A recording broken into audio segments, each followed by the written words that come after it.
గోదావరి జిల్లా Congress party committee ఆధ్వర్యంలో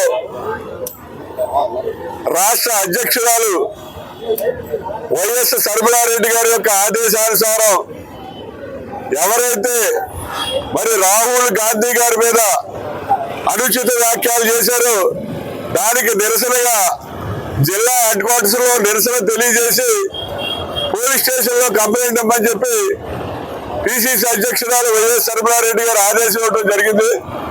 ఆవిడ ఆదేశాల మేరకు ఈ రోజు మన రాజమండ్రి నగరం గోకారం బస్ స్టాండ్ దగ్గర అంబేద్కర్ సర్కిల్ సెంటర్ లో మరి కాంగ్రెస్ పార్టీ నాయకులు కార్యకర్తలు అందరూ కూడా ఇక్కడికి వచ్చి మరి ఇక్కడ నిరసన ప్రదర్శన చేసి 3 టౌన్ లో పోలీస్ స్టేషన్ లో కంప్లైంట్ ఇవ్వడానికి అందరూ సంతకాలు పెట్టి కంప్లైంట్ ఇవ్వడం జరుగుతుంది.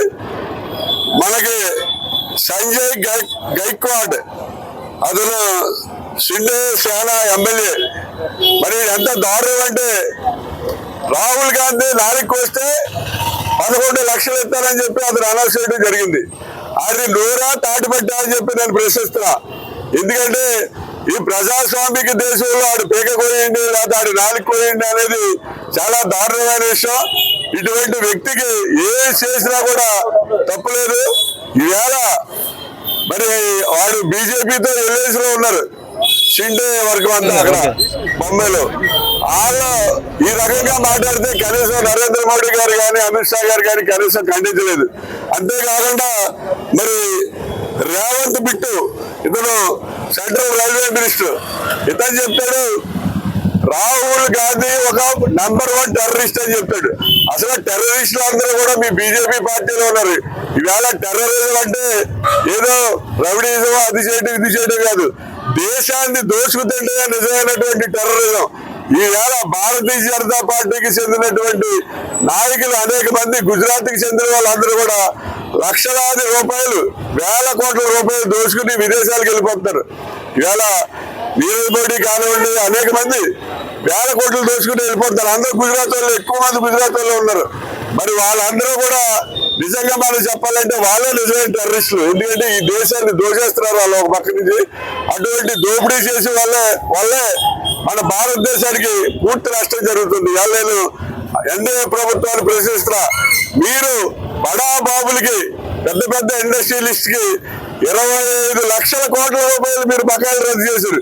ఎవరు సొమ్మని చెప్పి మీరు ఆ విధంగా బకాయిలు రద్దు చేశారని చెప్పి ఇలా నరేంద్ర మోడీ గారిని అలాగే ఎన్డీఏ ప్రభుత్వాన్ని ప్రశ్నిస్తున్నాం.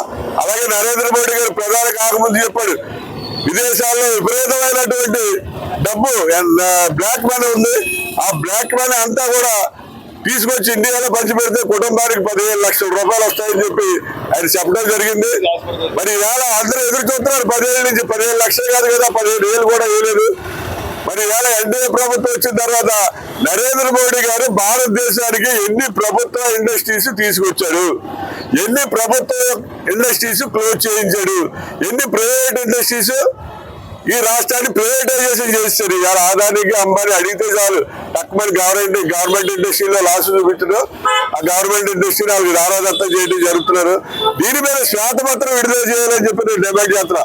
మీరు ప్రభుత్వం వచ్చిన 10 సంవత్సరాల్లో మీరు ప్రభుత్వ ఇండస్ట్రీస్ ఎన్ని తీసుకొచ్చారు, ఎన్ని ప్రభుత్వ ఇండస్ట్రీస్ ప్రైవేటైజేషన్ చేశారు, ఎన్ని ప్రభుత్వ ఇండస్ట్రీస్ అమ్మేశారు అనే దాని మీద మరి నరేంద్ర మోడీ గారు శ్వేతపత్రం రిలీజ్ చేయాలి.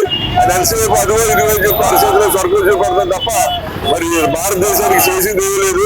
నిజమైన నక్సలైట్లు అందరూ ఎక్కడ ఉన్నారో, నిజమైన టెర్రరిస్టులు అందరూ ఎక్కడ ఉన్నారో, బీజేపీలో ఉన్నారు. కోట్లాది రూపాయలు బ్యాంక్ డబ్బు దోచుకుని వాళ్ళు విదేశాలకు పారిపోయి హ్యాపీగా ఎంజాయ్ చేస్తారు. వాళ్ళే నిజమైన టెర్రరిస్టులు. మరి ఇటువంటి వాళ్ళందరినీ కూడా శిక్షించవలసిన అవసరం ఉంది. మరి ఏదైతే మన రాహుల్ గాంధీ గారు 4 కోట్ల టెర్రరిస్ట్ అని చెప్పారో వాళ్ళిద్దరూ కూడా రాహుల్ గాంధీ గారికి బహిరంగ క్షమాపణ చెప్పాలని డిమాండ్ చేస్తారు.